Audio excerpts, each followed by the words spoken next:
जय हिंद दोस्तों। आज जो अपन टॉपिक लेकर आए हैं वो है भारत के प्रमुख दर्रे। देखो बच्चों, पहला तो क्वेश्चन ये आता है कि दर्रे या फिर माउंट पास होते क्या है। आपने दशरथ मान जी का नाम सुना है? Very good. The mountain man of India, Dashrath Manjhi. देखो दर्रे या माउंट पास तो बहुत, अगर माउंट पास समझ में आ गया, माउंट मतलब पहाड़ और पास मतलब रास्ता, तो पहाड़ को काट कर जो रास्ता बनाया जाता है उसे माउंट पास कहते हैं। सपोज दैट ये कोई पहाड़ है बच्चों, और यहाँ पर कोई गांव है और इधर कोई गांव है। अब मान लीजिए इस पहाड़ के दूसरी तरफ गांव है। अगर यहाँ से आपको जाना है तो या तो आप साइड में घूमकर जाओ या फिर पहाड़ों पर चढ़ाई करते करते करते यहाँ जाओ। तो आपको पता हो, फिल्म देखी होगी आपने दशरथ मांझी, एक बिहार के एक शख्स थे भैया, ठीक है। और वो क्या करते थे, स्टार्टिंग में उनका बचपन में शादी हो गई थी, वो अपनी पत्नी से बहुत प्यार करते थे, ठीक है, और फगुलिया बोलते थे उसको। मतलब दशरथ मांझी अपनी पत्नी को क्या कहता था? फगुलिया, प्यार से बुलाता था।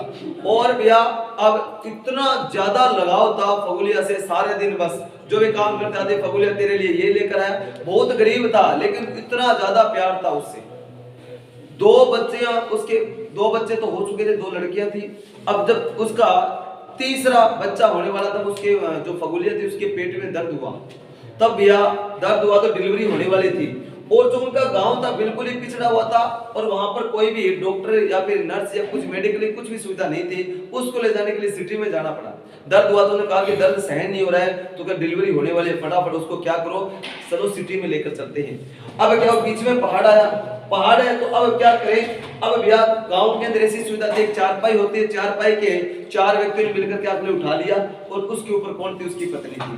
कहते हैं कि जब ये डॉक्टर के पास लेकर वे पहाड़ों से होते होते होते पहुंचे, डॉक्टर ने जाकर देखा तो डॉक्टर ने क्या कहा? सॉरी, आपकी पत्नी को हम नहीं बचा सकते, आप थोड़ा लेट हो गए। अगर आप घंटे भर पहले आते तो काश हम आपकी पत्नी को बचा सकते। अब भैया दशरथ मांझी का हो गया दिमाग खराब। दशरथ मांझी अब करे क्या? अब भैया वापस लेकर आया। आने के बाद में क्या हो गया? उसको जला दिया। जलाने के बाद में अब आता है किसके पास में? पहाड़ के सामने, और उसको बोलता है, अरे ओए पहाड़, क्या तू सीना चौड़ा करके खड़ा है? मैं सब पहले किससे प्यार करता था? मैं मेरी फगुलिया से प्यार करता था, उसके अलावा मेरे इस संसार में कोई नहीं है। अब वो तो छोड़कर चली गई, लेकिन अब प्यार तेरे से है। जब तक तोड़ेंगे नहीं तब तक छोड़ेंगे नहीं। उस बंदे में था जुनून, उस बंदे में था हौसला। और देखो पहाड़ को तोड़ना है, आपको पता है किससे जंग लड़नी है? पहाड़ से। अब देखो बच्चों, कहते हैं कि वो क्या लेकर आ गया? हथौड़ा, छीनी, कसिया वगैरह उठाकर ले आया, और पहाड़ को अपने कहते कि ले भैया छोटा सा पहाड़ का टुकड़ा दे दे, उसको तोड़ना है। तो यार थोड़ी देर मेहनत करे, बाद में छोड़ रहा है पन्ना बढ़ने रहा यार, ये चीज है। अगर अपने आर्मी के अंदर इतना बड़ा जुनून है बच्चों का, ठीक है, हर कोई चाहता है हम आर्मी लवर, ठीक है, तो ड्रेस की वर्दी के लिए अब इतना जोश जुनून के साथ तैयारी करें, लेकिन एग्जाम डेट जैसे ही क्या हुई, डिले हुई, पोस्टपोन हुई, तो सबके सब करने लगे, सर ये एग्जाम पेपर कब करवाएंगे? इंतजार नहीं होता ना। और वो बंदा था, और वो देखो भैया उस बंदे ने क्या किया? पहाड़ को तोड़ने के लिए ले आया छीनी, हथौड़े। कहते हैं कि सब कुछ थे। अब भैया उस बंदे ने कुछ नहीं देखा, बस क्या करना? पहाड़ तोड़ना शुरू कर दिया। दिन देखा ना रात देखा, ना सर्दी देखी ना गर्मी देखी, ना धूप देखी ना छांव देखी, बस जुनून था, प्यार था। पहले तो था फगुलिया से, अब हो गया है इसे पहाड़ से। अब बस सारे दिन लगा रहता, और लोग मिलते रहे, क्या कर रहा है? दिख नहीं रहा क्या? पहाड़ तोड़ रहा हूं। क्या पागल है सारा? पहाड़ कोई टूटता है क्या? उसके साथ हर कोई आता, कहता पागल है, कुछ नहीं है। उस बंदे ने कुछ नहीं सुना, किसी की बातों को सुना ही नहीं, बस नेगलेक्ट। दुनियादारी को आप क्या करना है? आपको भी कुछ नहीं सोचना। अब उस बंदे ने, कहते हैं कि अपने जीवन के 25 साल लगा दिए भाइयों। कितने साल? 25 साल लगातार, दिन रात, सर्दी गर्मी, धूप छांव, बरसात सूखा, सब झेला उस बंदे ने, और अपना टारगेट कभी चेंज नहीं किया।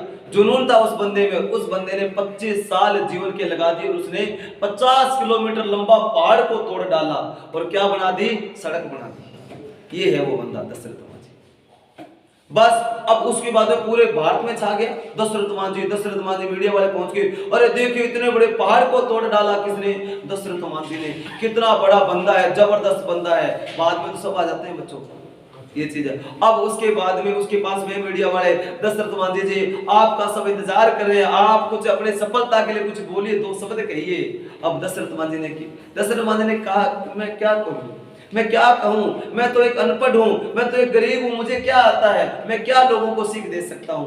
फिर भी कहा प्लीज कुछ बोलिए ना, आज आप इतने बड़े स्टार बन चुके हो, आपका इतना बड़ा नाम हो चुका है पूरे भारत के अंदर, आपको सारे लोग the mountain man of India के नाम से जानते हैं, कुछ दो शब्द कहिए। तो दशरथ मान जी ने कहा कि आप इतने जिद कर रहे हो तो बस मैं एक ही बात कहना चाहता हूं कि क्या कि आप लोग भगवान के भरोसे मत बैठना, क्या पता भगवान भी आपके भरोसे बैठा हो। ये बात उस बंदे ने कही थी। मतलब कर्मवाद, आप क्या करनी है, आपको मेहनत करनी है बच्चों, दिन रात एक करना है। आपको क्या नहीं करना है, अपने भाग्य के भरोसे नहीं बैठना है। एग्जाम की डेट कोई बात नहीं, अभी तो मार्च का है कि मार्च के अंदर हो जाएंगे पेपर, है क्या पता हो या ना हो, लेकिन अपने तैयारी में कमी नहीं आना चाहिए। अपने क्या है, अपने जो सपने देखे हैं आर्मी के, तो ध्यान रखना आर्मी कोई बात नहीं है, एक साल इंतजार कर लिया तो 1.5 महीने 2 महीने में कौन सी दूर जा रही है, वो तो मिलेगी भैया। जिसके अपने दिन रात सपने देखे, बचपन से अपने आर्मी के सपने देखे हैं। यहाँ पर कि जब भी आप सोशल मीडिया पर कोई भी पोस्ट डालते थे तब भी आर्मी लवर के नाम से डालते थे, जब भी आपने कोई गाड़ी खरीदी होगी तब भी आपने इंडियन आर्मी लिखाया होगा। कोई बात नहीं है, वो जुनून वो सपना हर पूरा होगा। बस वही जुनून हौसला कंटिन्यू बनाए रखो, कभी अपने सपने को नहीं भूलना है। बस जिद होनी चाहिए एक है, क्या वर्दी तो लेकर रहूंगा चाहे कुछ भी हो जाए, यही जोश जुनून हौसला होना चाहिए। तैयारी करते रहो कंटिन्यू। बस बात तैयारी कैसे करनी है कि आप देखो भैया, जिस दिन आपने सोचा कि मैं आर्मी में भर्ती होना चाहता हूं, रियल में तो आप उस दिन सिलेक्ट हो चुके थे। बस बीच का ये सफर है, ये गैप है कि पता नहीं कितना, क्योंकि यार मोहब्बत होती है ना, सच्चा प्यार होता है, बस वो यही है कि ये तो इम्तिहान है समय की कि कितना समय बीतता है और वहां अपने टारगेट तक पहुंचने तक। अपनी महबूबा तो कौन है भैया, ये वर्दी है, ठीक है ना, हमारी माँ भारती है, तो उसी के लिए अपन क्या कर रहे हैं, तैयारी कर रहे हैं। तो बस इंतजार है, इंतजार भी खत्म होगा, सब कुछ सपने भी पूरे होंगे, बस कुछ समय का और है, जी जान लगा दो अपने सपने पूरे करने के लिए। ठीक है, आप भी भैया यहाँ पर दशरथ मान जी बैठे हैं अपने टारगेट को पूरा करने के लिए। ठीक है, तो आगे बढ़ते हैं अपन भारत के प्रमुख है दर्रे। तो देखो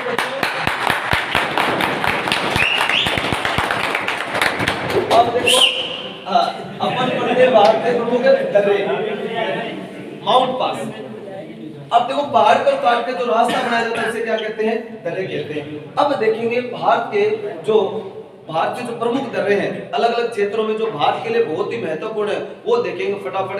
तो आइए पढ़ते हैं भारत के प्रमुख दर्रे। सबसे पहले चलते हैं बच्चों जम्मू कश्मीर के अंदर। कहां चलेंगे, जम्मू कश्मीर में। और जम्मू एक क्वेश्चन आप लोगों से, जम्मू कश्मीर राज्य का पुनर्गठन करके इसे 2 केंद्र शासित प्रदेशों में कब बदला गया, 31 अक्टूबर 2019 को जम्मू कश्मीर राज्य को पुनर्गठन करके 2 केंद्र शासित प्रदेश, कौन कौन से, लद्दाख और जम्मू कश्मीर। अब देखेंगे अपन लद्दाख के अंदर, पहले पढ़ लेते हैं लद्दाख, फिर पढ़ेंगे जम्मू कश्मीर। देखो बच्चों, अगर अपन बात करें यहाँ पर भारत किस देश से सीमा लगाता है, चाइना से। देखो यहाँ पर आपसे पूछा जाए लद्दाख की राजधानी लेह, ये है लेह। यहाँ पर देखो ये अक्साई चीन है, अक्साई चीन का सर लद्दाख का वह क्षेत्र है जिस पर चाइना ने अवैध कब्जा कर रखा है। 1962 की लड़ाई जो चाइना ने दिया हमारे प्यार पर, क्या किया, हमारे प्यार का धोखा दिया, सीधी सी बात अपने खिलाफ। और हमने जो पंचशील समझौता किया था, हमने जो हिंदू चीनी भाई भाई का नारा दिया था, भाई ने क्या कर दिया, भाई की पीठ में खंजर घोंपा था। हमारे प्यार का ऐसा सिला मिला था हमें, ठीक है भैया, हमारे क्षेत्र को उसने क्या कर लिया था, अवैध कब्जा कर लिया था वो क्षेत्र। अब देखो लेह को चाइना से, लेह को चाइना से कौन सा दर्रा जोड़ता है बच्चों? इस दर्रा का नाम है काराकोरम।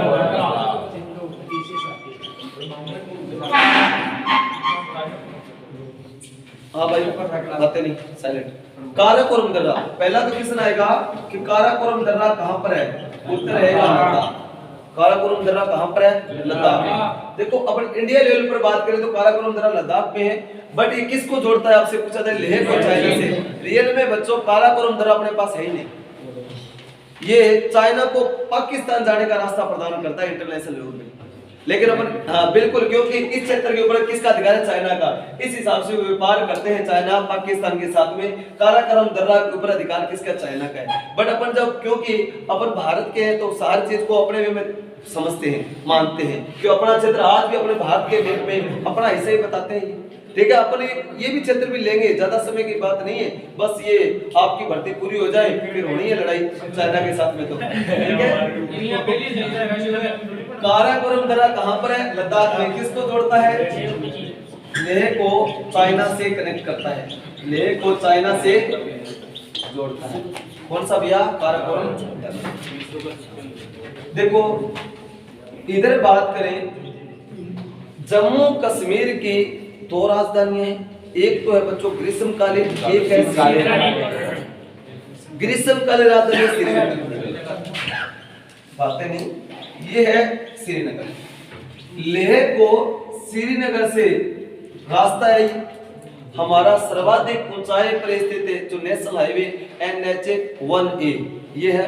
तो अब देखो लेह को श्रीनगर से कौन सा दर्रा जोड़ता है बच्चों? कौन सा? जोजिला। जोजिला दर्रा। जोजिला दर्रा ये लद्दाख में है। कहां पर है ये? लद्दाख में। ये किसको जोड़ता है? लेह को श्रीनगर से जोड़ता है। लेह को श्रीनगर से जोड़ता है कौन सा? जोजिला दर्रा। एक क्वेश्चन है आप लोगों से कि जोजिला दर्रे से होकर भारत के अंदर एक नदी बहती है, उस नदी का नाम वेरी गुड, इंडस रिवर या सिंधु नदी इसी दर्रे से होकर बहती है। तो जोजिला दर्रा आपको कैसे रे? सिंधु नदी। सिंधु नदी इसी दर्रे से होकर बहती है। ठीक है, तो लद्दाख में कितने दर्रे? काराकोरम और जोजिला। ठीक है, ये लिख लिया आप लोगों ने, तो लिखते रहो साथ साथ में और पढ़ते रहो। अब उसके बाद में देखते हैं जम्मू कश्मीर के अंदर। अब देखो ये है बच्चों जम्मू, ये जम्मू से श्रीनगर। एक अगर बात करें अपने, ये है LOC, ये है बच्चों LOC लाइन ऑफ कंट्रोल। इसी के पास में एक क्षेत्र है बच्चों जिसका नाम है गिलगिट घाटी कश्मीर घाटी क्षेत्र। गिलगिट घाटी कश्मीर घाटी, जहां पर सीज फायर होती रहती है, गोलीबार चलता ही रहता है भैया। पाकिस्तान क्या करता है? सीज फायर करता ही रहता है। तो देखो भैया ये कश्मीर घाटी, गिलगिट घाटी क्षेत्र और ये है श्रीनगर। तो क्वेश्चन आता है आपसे कि श्रीनगर को गिलगिट घाटी या फिर कश्मीर घाटी क्षेत्र से कौन जोड़ता है?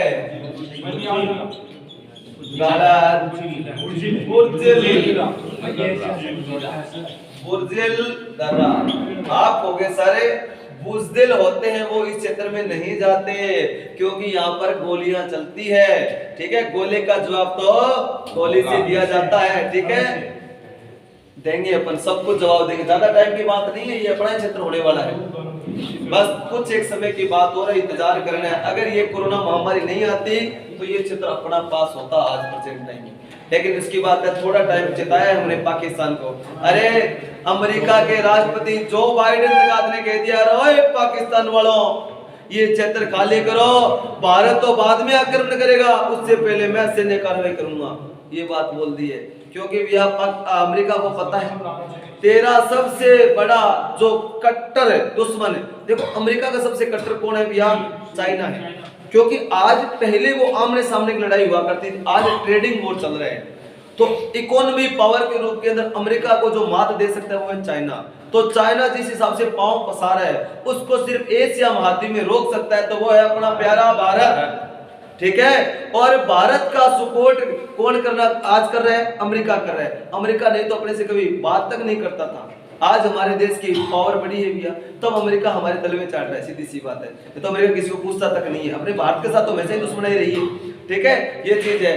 तो आज हमें पता है कि एशिया के अंदर चाइना को जो रोक सकता है वो है भारत, तब भारत का साथ दे रहा है अमेरिका।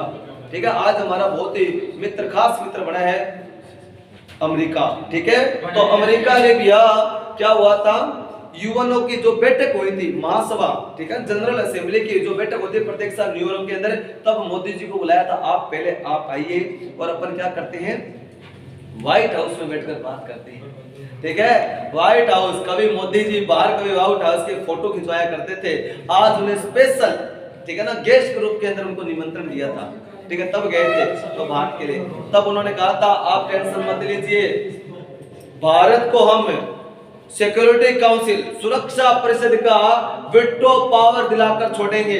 दूसरी बात है कि पीओ के क्षेत्र पर पाकिस्तान को डायरेक्ट चैलेंज दिया था कि भारत के साथ हम खड़े हैं और जल्दी से जल्दी इमरान खान यहाँ से बोरिया बिस्तर बांध ले भैया, ये खाली कर इसको, ये भारत का भी हिस्सा है। ठीक है, तो ये भी अपने क्षेत्र, क्योंकि भैया इसके पीछे रीजन, इसके लिए अलग से एक आपको वीडियो बना कर देंगे, पढ़ाएंगे अलग से। तो वन रोड वन बेल्ट वाला प्रोजेक्ट है, उसके ऊपर पूरा समझाएंगे। अब आइए भैया आगे, ये है बुर्जिल दर्रा, आपको श्रीनगर से कश्मीर घाटी को जोड़ता है। आपको ये नहीं पूछेगा कि किसको जोड़ता है, वो तो आपके समझ के लिए मैं करवा रहा हूँ पूरा। अपने तो आर्मी में क्वेश्चन आना है कि ये दर्रा कहाँ पर है, बस इतनी सी बात है। तो आपको याद रह जाए तो मैं सारी चीजें बता रहा हूँ ये चीज। तो अब देखो, ये है जम्मू, ये है श्रीनगर। श्रीनगर और जम्मू को कौन सा दर्रा? बनिहाल दर्रा। बनिहाल दर्रा कहाँ है? J&K में। बुर्जिल दर्रा कहाँ है? J&K में। जम्मू कश्मीर में है बुर्जिल दर्रा, और बनिहाल दर्रा भी कहाँ है? जम्मू कश्मीर में। ये जम्मू को किसी श्रीनगर से जोड़ता है बच्चों, क्लियर हो गया? एक देखो बच्चों, यहाँ से एक, यहाँ पर एक दर्रा और है और उसका नाम है पीर पंजाल दर्रा। बस आपको इतना ही ध्यान रखना है कि पीर पंजाल दर्रा कुलगांव से कोठी जाने का मार्ग प्रदान करता है, जम्मू कश्मीर के अंदर है। बस पीर पंजाल दर्रा कहाँ है? J&K में। ठीक है, कुलगांव से कोठी जाने का रास्ता कोई मतलब नहीं है, कोई पूछेगा नहीं, बस आपको इतना पता होना चाहिए पीर पंजाल दर्रा कहाँ पर है? जम्मू कश्मीर। बनिहाल दर्रा, बुर्जिल दर्रा, तीनों के तीनों जम्मू कश्मीर। आपसे काराकोरम, जोजिला, दोनों के दोनों लद्दाख। एक क्वेश्चन है आपसे, विश्व का सबसे ऊंचाई पर स्थित दर्रा, विश्व का सबसे ऊंचा दर्रा।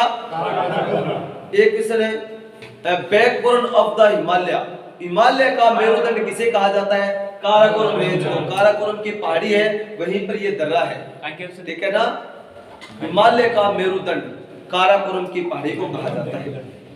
और विश्व का सर्वाधिक ऊंचाई पर स्थित दर्रा काराकोरम दर्रा।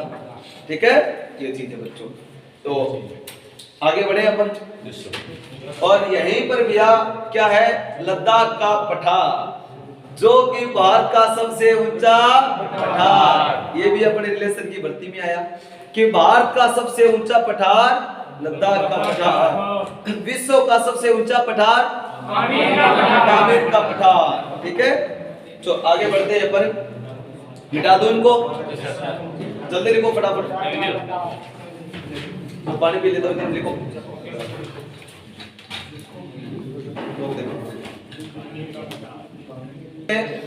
हिमाचल प्रदेश के प्रमुख दर्रे। अब क्या पढ़ेंगे बच्चों? जम्मू कश्मीर लद्दाख के तो पढ़ चुके हैं दर्रे, अब पढ़ेंगे अपने हिमाचल प्रदेश के प्रमुख दर्रे। पहला तो क्वेश्चन है, हार आदेश, खड़े हो जाओ, कि ऐसी भारत की कितनी नदियां हैं जिसका उद्गम स्थल कैलाश पर्वत के मानसरोवर झील से? तो कितनी नदियां हैं? कौन कौन सी? सिंधु, सतलज और ब्रह्मपुत्र, 3 नदियां हैं बच्चों। सिंधु नदी, जोजिला दर्रा। अब बात करेंगे अपने सतलज। देखो ये है कैलाश, कैलाश पर्वत जो कि तिब्बत चाइना में, और कैलाश पर्वत मानसरोवर झील से बच्चों, कैलाश पर्वत मानसरोवर झील, ठीक है। यहाँ से राजस्थान क्षेत्र है, यहाँ से एक नदी निकलती है, इस नदी का नाम है सतलज। इस नदी का नाम है बच्चों सतलज नदी। सतलज नदी भारत में कौन से दर्रे से प्रवेश करती है? सिपकिल्ला। यह है बच्चों सिपकिल्ला दर्रा। सिपकिल्ला दर्रा कहां पर है? हिमाचल प्रदेश में। और सतलज नदी इसी तरह से भारत में प्रवेश करती है। सतलज नदी इसी तरह से भारत में प्रवेश करती है। खड़े हो जा रहे, बात कौन कर रहे हो? तो सतलज नदी इसी तरह से भारत में प्रवेश करती है, वो है सिपकिल्ला दर्रा। अब देखो भैया अपन बात करते हैं, थोड़ा सा मैप बना लेते हैं, समझते हैं अपने को। अब देखो भैया इधर बात करते हैं, ये है लेह। लेह किसकी राजधानी है? यहाँ पर पड़ता है बच्चों हिमाचल प्रदेश। हिमाचल प्रदेश जो कि भारत का बहुत बड़ा टूरिस्ट प्लेस है बच्चों, ये बहुत ही शानदार स्टेट है हिमाचल प्रदेश। वहां पर कौन कौन सा जो घूमने का स्थान है? कुल्लू, मनाली, शिमला। ये क्षेत्र बहुत ही शानदार है। तो कुल्लू, मनाली, शिमला, ठीक है ना, घूमने जाते हैं वहां पर है। तो अब देखो जो कुल्लू मनाली क्षेत्र से लेह को जो कनेक्ट करता है वो कौन सा दर्रा है? कौन सा? वेरी गुड, बहुत बढ़िया। तो देखो भैया रोहतांग दर्रा, रोहतांग दर्रा है हिमाचल प्रदेश में। यह जोड़ता है लेह को कुल्लू मनाली क्षेत्र से। लेह को कुल्लू मनाली क्षेत्र से जोड़ता है रोहतांग दर्रा, टूरिस्ट प्लेस को जोड़ता है आपस में, ठीक है। और इसी के पास में एक है बच्चों बाड़ालाचा दर्रा। कौन सा है? बाड़ालाचा दर्रा, ठीक है, ये चीज है। तो वहीं से बाड़ालाचा दर्रा के पास से कौन सी नदी निकलती है? रावी नदी निकलती है, ये चीज है। तो बाड़ालाचा दर्रा भी कहाँ है? हिमाचल प्रदेश में। तो ये हो गए हैं हमारे हिमाचल प्रदेश के दर्रे। बाड़ालाचा दर्रा हिमाचल प्रदेश। तो हिमाचल प्रदेश में अपने कितने दर्रे पड़े? तीन। सिपकिल्ला दर्रा, रोहतांग दर्रा और बाड़ालाचा दर्रा। क्लियर? ये तीन। अब देखो अपने लिए ये रोहतांग दर्रा बहुत ही मोस्ट इंपोर्टेंट है। अभी मैं आपसे क्वेश्चन पूछूंगा, एक तो बच्चों अटल सेतु और एक है अटल टनल। अटल टनल कहां पर है? हिमाचल प्रदेश में। और अटल सेतु कहां पर है? आसाम के। जो अभी हमारे 10,000 फीट ऊंचाई पर स्थित, 10,000 फीट ऊंचाई पर स्थित भारत की सबसे लंबी टनल है। कौन सी है? अरे टनल मतलब सुरंग ही तो है, अटल सुरंग। और वो यहीं से रोहतांग दर्रे से कनेक्टेड है, ठीक है। तो ये रोहतांग दर्रा बहुत इंपॉर्टेंट है। तो मैं आपको सारे दर्रे पढ़ाने के बाद भी आपको इंपॉर्टेंट दर्रे भी बताऊंगा कि कौन कौन से अपने को याद रखने। एक बार तो पढ़ लो सारे के सारे, ठीक है। तो रोहतांग दर्रा बहुत इंपॉर्टेंट है।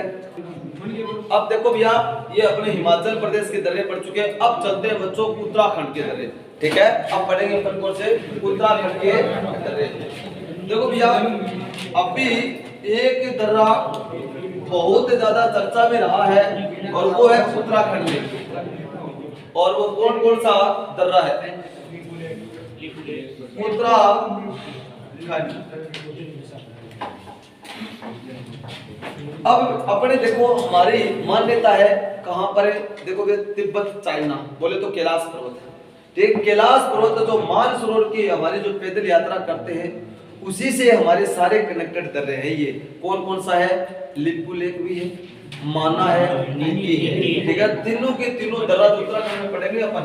देखो भैया उत्तराखंड ये है उत्तराखंड, इसी के आगे से सीमा लगती है बच्चों नेपाल की। और उत्तराखंड से ऊपर है कौन भैया? तिब्बत, तिब्बत चाइना। ऊपर सीमा लगती है किसकी? तिब्बत चीन। और देखो यहां पर बात करें कि ये तो है माना दर्रा, यहाँ पर है एक दर्रा है, यहाँ पर है नीति दर्रा। और यहीं पर बच्चों एक अभी नई दर्रा है बहुत ही चर्चा में रही है, उसका नाम है लिपू लेक दर्रा। कौन सी? लिपू लेक दर्रा। अब दिया एक चीज आपको बताऊं, लिपू लेक दर्रा, यहीं पर अभी हमने क्या किया है, लिपू लेक दर्रा को लेकर यहाँ पर हमने एक सड़क मार्ग बनाया है लिपू लेक दर्रा के पास में। इसके ऊपर चाइना ने विरोध किया कि आप हमारे इंटरनेशनल बाउंड्री के पास में आप क्या नहीं बना सकते हो, सड़क मार्ग नहीं बना सकते हो। अब तो इसके लिए चाइना को जलन क्यों हुई लिपू लेक को लेकर? तो प्रॉब्लम ये है कि हमने हिमाचल प्रदेश भी, हिमाचल जो प्रदेश है हमारा जस्ट इसके ऊपर है, यहाँ पर भी हमने क्या बनाया है, अटल टनल बनाई है। तो अब देखो चाइना हमारे इन फ्यूचर हमारे ऊपर आक्रमण करे, तब देखो भैया ऊपर बात करें लद्दाख क्षेत्र, लद्दाख तो बहुत ही पहाड़ी वाला एरिया है, वहां से चाइना आक्रमण करेगा तो उसको बहुत ज्यादा क्या लॉस होगा, बहुत ज्यादा प्रभाव पड़ेगा, उसका बहुत ज्यादा लॉस होगा, सीधी सी बात है, बहुत सारे सैनिक मारे जाएंगे उसके। अब दूसरा क्षेत्र कौन से करेगा, वो करेगा हिमाचल प्रदेश और उत्तराखंड के रास्ते इधर इस क्षेत्र पर। इसी को लेकर अब देखो ये भी पहाड़ी इलाका है, ठीक है, और अपन बात करें लद्दाख वाला तो बहुत ऊंची ऊंची पर्वत चोटियां हैं। अगर आपसे क्वेश्चन है, आप ये बताइए विश्व का सबसे ऊंचा युद्ध स्थल सियाचिन है, सियाचिन वो पता ही है, लद्दाख के अंदर है। अब देखो उस क्षेत्र के अंदर अगर हिमाचल प्रदेश के रास्ते इस क्षेत्र को कवर करता है, चाइना आक्रमण करता है, तो ये पूरा पहाड़ी वाला इलाका है। जब हमने ये जो कौन से अटल टनल बनाई है, अटल टनल बनाने पर भी उन्होंने क्या किया, बहुत ज्यादा ऑब्जेक्शन उठाया था, आप नहीं बना सकते, हमने बनाई, क्योंकि देखो भैया हमारे ये एक तो अपने ये इंटरनेशनल बाउंड्री के पास बनाई है, और किसके द्वारा, बीआरओ के द्वारा बनाई गई है। हमारे जो डिफेंस मिनिस्टर कौन भैया, राजनाथ सिंह जी ने कहा था, हम हमारे घर के अंदर कुछ भी डेवलपमेंट करें, आपको क्या प्रॉब्लम है, हम दबने वाले नहीं है। चाइना ने क्या किया, हमारी जो इंटरनेशनल बाउंड्री है यहाँ पर मेट्रो चलाई है सैनिकों को जल्दी पहुंचाने के लिए। चाइना के सैनिक पहाड़ी पर चढ़ नहीं पाते हैं, वो हांफ जाते हैं, उनके पसीने छूट जाते हैं, वो 6 से 7 दिन से ज्यादा रह ही नहीं सकते हैं। पर अपने भारतीय भैया आपने किए गए, अरे सियाचिन 6 महीना पड़े रहा आपा, जिंदा नरक है सियाचिन, कहते इतनी भयंकर ठंड, -60 डिग्री टेम्परेचर है, और देखे तो जैसलमेर के अंदर 50 डिग्री टेम्परेचर है, ठीक है, 100 डिग्री से ज्यादा टेम्परेचर अंतर रहता है, -60 भी हम रह सकते हैं भैया देश की रक्षा के लिए, और हम 50 डिग्री टेम्परेचर भी तपती धूप के अंदर, अंगारों के अंदर भी हम रह सकते हैं। ये है हमारे इंडियन आर्मी, ठीक है। तो अब देखो भैया वो इस क्षेत्र को कवर करना चाहेगा, भारत के ऊपर आक्रमण है, तो इस रास्ते वो आक्रमण करेगा, तो हम क्या करेंगे, यहाँ पर हमने टनल बनाई है, यहाँ पर हमने टनल बनाई है जो कि कितनी 9.12 किलोमीटर, लगभग 9 किलोमीटर से ज्यादा है, और उसके अंदर हम आधे घंटे के अंदर अंदर 50,000 से ज्यादा सैनिक तैनात कर देंगे इस बाउंड्री के ऊपर। चाइना को जलन हुई तो क्या है, इस क्षेत्र को कवर कर लिया हमने। अब क्या आया, उत्तराखंड, इस क्षेत्र के अंदर हमने क्या किया, ये है कौन सा भैया, लिपू लेक दर्रा, लिपू लेक दर्रा, यहाँ पर हमने रोड बढ़ाई। फिर वही बात है, यहाँ पर क्या पहाड़ी इलाका है, अगर नॉर्मल वे से उस क्षेत्र को हम कवर करें, चाइना बॉर्डर को हमारी सेना, तो यहाँ जाने के लगभग 5 से 6 घंटे रास्ता लगता है पहाड़ों को क्रॉस करते हुए। अब देखो आक्रमण करते तो 5-6 घंटे बाद हमारी सेना पहुंचे, तो ये प्रॉब्लम होगी ना। इसी को देखते हमने रोड बढ़ाई, इसी रोड का ऐतराज किया किसने, चाइना ने, हमने नहीं सुने, क्यों रे हमारे घर में हम डेवलपमेंट करें, तुम्हारे क्या प्रॉब्लम है, ये बोला, हम सुनने वाले नहीं है। तो अब भैया उन्होंने किसको लगाया, नेपाल को कहा, नेपाल को कहा अरे भाई तू कर कुछ प्रॉब्लम क्रिएट, तभी तो नेपाल ने नया मैप जारी किया। नया मैप जारी करके क्या कहा कि ये जो लिपू लेक है, लेम्पिया धुरा क्षेत्र है, ये हमारा है, भारत ने अवैध कब्जा कर रखा है। इसके ऊपर बहुत बड़ा विवाद भी हुआ था। अब इसके ऊपर अपन अलग से आपको बताऊंगा मैं, जिसे काला पानी विवाद के नाम से जानते हैं। काला पानी विवाद भारत और नेपाल के मध्य हुआ था, नया मैप जारी किया गया, वो सारी चर्चा करेंगे अपन, ठीक है। तो ये है लिपू लेक दर्रा, लिपू लेक दर्रा हमने रोड बनाई, इसी को लेकर नेपाल ने प्रॉब्लम क्रिएट की। इस रास्ते अगर भारत नहीं आएगा तो अपन क्या कर लेंगे, इस क्षेत्र के अंदर आक्रमण करने के लिए हमारी हेल्प रहेगी, ये बहुत मतलब तेजी से अंदर घुसाएंगे। लेकिन हम भी तो भैया समझदार है, नेपाल तो हमारा पड़ोसी, अरे अपने पैसों पर तो पड़ता है नेपाल, ठीक है। तो भैया वहां के जो केपीएस ओली, खड़ग प्रसाद शर्मा ओली सरकार चली गई, इसी को लेकर लोगों में विरोध किया नेपाल के अंदर, अरे किसके साथ तो पंगे ले रहे, भारत के साथ है। तो एक विश्व का एकमात्र हिंदू राष्ट्र नेपाल हुआ करता था, तो भारतीयों से पंगे ले रहे सारे, उसी के मतलब दम पर तो तुम्हारा क्या करता है, शाम को चूल्हा जलता है, तो उसी से पंगे ले रहा है, किसके जोश में। अगर चाइना तेरे को खरीद बेचेगा भैया, चाइना थोड़े दिन में खरीद लेगा नेपाल को, ऐसे बुरा हाल है। शेर बहादुर देवपा बने जो अपने क्या है बहुत ही अच्छे मित्र हैं भारत के साथ, ये चीजें वापस विवाद थोड़ा सा क्या ठंडा पड़ गया, ये चीज है। तो अब देखो भैया ये है यहाँ पर अपने कैलाश पर्वत जाने का रास्ता है मानसरोवर। मानसरोवर के लिए जो हमारे पैदल यात्री जाते हैं, इस क्षेत्र से आते हैं वो इस रास्ते चले जाते हैं, यहाँ से पास से आते हैं वो यहाँ से चले जाते हैं, और इस रास्ते आते हैं तो यहाँ से चले जाओ यहाँ पास से। ये हमने लिपुलेख दर्रा है। तो एक तो देखो भैया ये तिब्बत क्षेत्र से जोड़ता है लिपुलेख दर्रा डायरेक्ट। तो अब देखो भैया उत्तराखंड के अंदर 3 दर्रे हैं, माना दर्रा, नीति दर्रा, लिपुलेख दर्रा बहुत ज्यादा चर्चा में रहा है। तो बच्चों ध्यान रखना लिपुलेख दर्रा कहाँ पर है। आप कहोगे से तीनों के तीनों उत्तराखंड में है। ये अपने मानसरोवर की पैदल यात्रा हेतु रास्ता प्रदान करते हैं, ठीक है। तो इसको ध्यान रखिए, माना, नीति और लिपुलेख उत्तराखंड में। याद हो गए तीनों के तीनों? हाँ, तो ये लिख लेना लिपुलेख, तो स्टार लगा लेना। ये भारत नेपाल के बीच में विवाद हुआ था, इसी दर्रे को लेकर हुआ था। तो लिपुलेख दर्रा आपकी बार एग्जाम में आ सकता है। रोहतांग दर्रा, लिपुलेख दर्रा और एक बनिहाल दर्रा, 3 दर्रे तो अभी तक याद होने चाहिए, आगे और पढ़ेंगे अपन। इंपोर्टेंट दर्रे हैं, पढ़ रहे हैं ओवरऑल अच्छे, लेकिन फिर भी इसके अंदर इंपोर्टेंट निकालेंगे पर। तो ये तो अपने कंटेस्ट होना ही चाहिए पता, ठीक है। तो लिपुलेख पता चल गया, बस उत्तराखंड में। आगे बढ़ते हैं अपन। अब चलते हैं बच्चों सिक्किम के अंदर।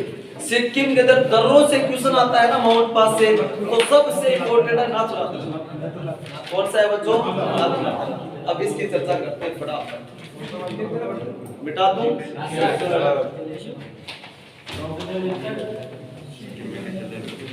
देखो भैया ये है हमारा भारत, छोटा अपने क्योंकि सीधा सिक्किम में आ जाओ मैप के अंदर थोड़े।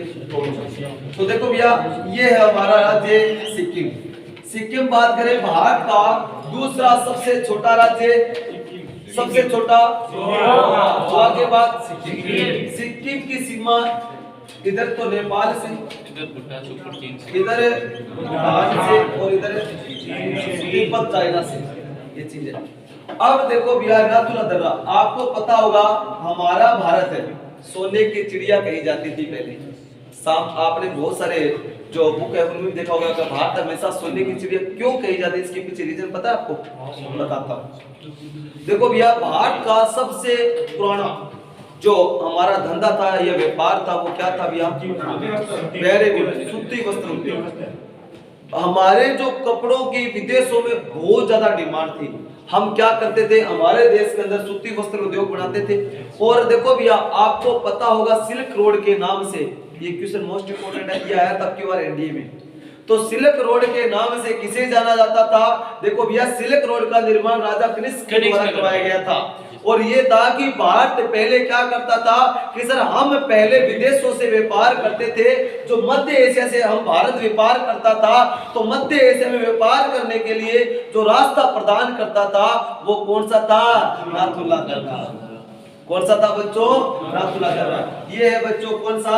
नाथुला दर्रा। नाथुला दर्रा, ठीक है। इसी से होकर अपन भारत क्या करता था? पूरे मध्य एशिया से व्यापार करता था। हम इसी के रास्ते व्यापार करते थे, ठीक है। अब व्यापार करते थे तो पहले तो हम यहाँ से, क्योंकि भारत क्या था भैया आत्मनिर्भर था, हम आत्मनिर्भर थे। हम ज्यादा क्या करते थे? एक्सपोर्ट मतलब बेचते थे, इंपोर्ट नहीं करते थे। हमारा भारत हमेशा कृषि प्रधान देश रहा है, ठीक है। तो हम बहुत सारी चीजें बाहर बेचकर आते थे। बेचकर आने के बाद हमें क्या मिलता था? हमें पैसे के तौर पर सोना चांदी मिलता था, ठीक है। सिक्के मिलते थे, ठीक है, कॉइन्स मिलते थे। और वो सारे इकट्ठे होते थे। हमारे देश में भंडार लग गया उनका। तो विदेशी हमारे देश में हमको लगा और भारत के पास इतना पैसा है, ये चीज है, ठीक है। तब भैया विदेशियों की नजरें हमारे देश पर पड़ी। तो फिर बाद में आपको पता ही सारी कहानी। तो ये था बच्चों नाथुला दर्रा, मोस्ट इंपोर्टेंट है। देखो भैया नाथुला दर्रा कहां पर है बच्चों? आपको सिक्किम के अंदर है। सूती वस्त्र उद्योग के लिए, सिल्क रूट के लिए भारत को मध्य एशिया के साथ व्यापार करने के लिए जोड़ता था, ठीक है। इसी को सिल्क रूट कहते हैं। अब नाथुला दर्रा देखो भैया, जब आपको पता है 1962 की लड़ाई हुई थी भारत चीन के साथ। देखो भैया अपन मान लीजिए अपने पड़ोसी के साथ लड़ाई हो जाती है तो सारे रास्ते बंद हो जाते हैं, थोड़ी व्यापार थोड़ी होता है। तो बस यही था कि क्या हुआ कि 1962 की जब लड़ाई हुई तो इस नाथुला दर्रा को क्या कर दिया गया? जब दुश्मनी हो गई तो फिर काय का व्यापार, व्यापार बंद, नाथुला दर्रा बंद, रोक होगी भैया, इसके ऊपर कोई नहीं जाएगा। ठीक है सर। अब बाद में वापस थोड़े रिश्ते अच्छे हुए, ठीक है, तो व्यापार फिर शुरू हुआ चाइना के साथ। तो फिर इसे पुणे कब खोला गया? पुणे शुरू किया तो 2006 में पुणे शुरू कर दिया। अब देखो भैया, ये शुरू कोई व्यापार के लिए नहीं है कि भारत मध्य देश से व्यापार करें, नहीं भैया। आजकल तो भाई एयर भी जाते हैं व्यापार के लिए, या फिर भाई वाटर का रास्ता अपनाते हैं। तो यहाँ से क्या हुआ कि जो कैलाश पर्वत, जो अपने कैलाश पर्वत है, कहाँ पर? तिब्बत चाइना में। जो हमारे जो भगवान को जो चाहने वाले हैं या पैदल यात्री, तो इसी रास्ते से होकर एक रास्ता मिलता है, तो इसी रास्ते से होकर जाते हैं। आज अपन व्यापार नहीं करते, व्यापार के लिए प्रयोग में नहीं लेते ना तुरंत, तो पैदल यात्री किसके? कैलाश पर्वत की यात्रा करते हैं, इसी रास्ते होकर निकलते हैं। ठीक है, ये चीज है। और देखो भैया, इसी के पास में एक दर्रा और है जिसका नाम है जेलेलपा दर्रा। दो याद रखना है, जेलेलपा दर्रा और नाथुला दर्रा। दोनों के दोनों दर्रा कहाँ है? नाथुला दर्रा और जेलेलपा दर्रा सिक्किम। नाथुला दर्रा सिक्किम में, और इसको कब बंद कर दिया गया? 1962। और वापस कब शुरू किया गया? ठीक है, समझ में आ गया? जेलेलपा दर्रा सिक्किम। अब आगे बढ़ते हैं अपन। ये हो गए सिक्किम के, उत्तराखंड के, हिमाचल प्रदेश के, जम्मू के और लद्दाख के। ठीक है, अब चलते हैं बच्चों, आ जाओ अरुणाचल प्रदेश के दर्रे पर भी। ठीक है, लिख लिया?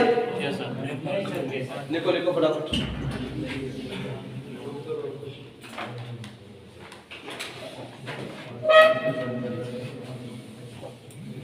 अब देखो भैया, मैंने आपको थोड़ी देर पहले बताया था कि कैलाश पर्वत के मानसरोवर झील से 3 नदियां निकलती है, सिंधु, सतलज और ब्रह्मपुत्र। जैसे बच्चों, कैलाश पर्वत, मानसरोवर झील, और कौन से ग्लेशियर से? चेमा-युंगडुंग ग्लेशियर से। ठीक है ना? कौन से? चेमा-युंगडुंग ग्लेशियर से निकलती है। अब ये निकली, और भारत में ये देखो भैया, अपन बात करें, ये अपना भारत है, ठीक है, इस हिसाब से। तो ये अरुणाचल प्रदेश में कौन से दर्रे से होकर अंदर मिलते हैं? यांग कर रहे हो आप तो, या नहीं है, यांग दर्रा कहाँ है? अरुणाचल प्रदेश में। और देखो बच्चों, यांग दर्रे से ही कौन सी नदी भारत में प्रवेश करती है?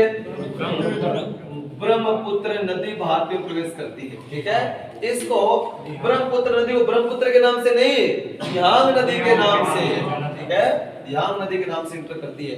तो पहला तो आ गया कि यांग दर्रा कहाँ है? अरुणाचल प्रदेश में। ब्रह्मपुत्र नदी इसी दर्रे से भारत में प्रवेश करती है। तो ब्रह्मपुत्र नदी इसी तरह से भारत में प्रवेश करती है। एक तो ये हो गया अरुणाचल प्रदेश में यांग दर्रा। नेक्स्ट देखो बच्चों, बोमडिला। यहीं पर पास में एक दर्रा और है कि अरुणाचल प्रदेश को चुंबी घाटी क्षेत्र तिब्बत से कौन सा दर्रा जोड़ता है? बोमडिला। कौन सा? बोमडिला दर्रा। बस आपको ये पता होना चाहिए बोमडिला दर्रा कहाँ है? अरुणाचल प्रदेश में। बोमडिला दर्रा अरुणाचल, यांग दर्रा ब्रह्मपुत्र नदी कौन से दर्रे से? वेरी गुड, क्लियर हो गया ना? अब देखो भैया, ये अरुणाचल प्रदेश है, इधर म्यांमार है। देखो म्यांमार है और अरुणाचल प्रदेश, इनको आपस में 2 दर्रे कनेक्ट करते हैं। एक तो है बच्चों दिफू दर्रा। कौन सा? दिफू दर्रा। दूसरा है बच्चों पांगसांग। अरे वो सांड तो आपने आदत है बोलने की, ठीक है, नॉर्मल भाषा में पांगसांग दर्रा बोलिए। पांगसांग को नहीं, पांगसांग दर्रा। तो पांगसांग दर्रा, दिफू दर्रा अरुणाचल प्रदेश को म्यांमार से कनेक्ट करते हैं, दोनों के दोनों अरुणाचल प्रदेश में। ठीक है, ये चीज है। तो अरुणाचल प्रदेश में कितने दर्रे? 4, बोमडिला, यांग, दिफू और पांगसांग। बस अब एक दर्रा और बचा है, वो है मणिपुर के अंदर। देखो बच्चों, ये है मणिपुर, यहाँ पर है म्यांमार। वेरी गुड, इसका नाम है तिजू दर्रा। कहाँ है? मणिपुर में। और तिजू दर्रा कहाँ है बच्चों? मणिपुर में। भारत को म्यांमार से जोड़ता है। ठीक है, तो तिज्जू दर्रा कहाँ है? भारत को म्यांमार से कौन सा दर्रा? तिज्जू दर्रा के साथ साथ दिफू और पांगसांग। ये होते हैं बच्चों सबसे जो कठिन जो टॉपिक था हमारा, बिल्कुल आसान भाषा में आपको पूरे पूरे भारत के दर्रे बता दिए। ठीक है, तो ये आप फटाफट क्या करो, इसको लिखो, फिर आप आगे पढ़ते हैं। देखो भैया, देखो भाइयों, ये हमने भारत के प्रमुख दौरे जो पूरा पूरा टॉपिक है हमने पूरा पढ़ा। तो भाइयों मेरे तो ऐसा ये है कि आपको भी पूरा समझ में आया होगा। तो आपको अगर ये टॉपिक अच्छा लगा हो तो आप लाइक और कमेंट करना नहीं भूलें। अगर आप हमारे चैनल पर नए हैं तो सब्सक्राइब करना नहीं भूलें। जय हिंद, जय भारत।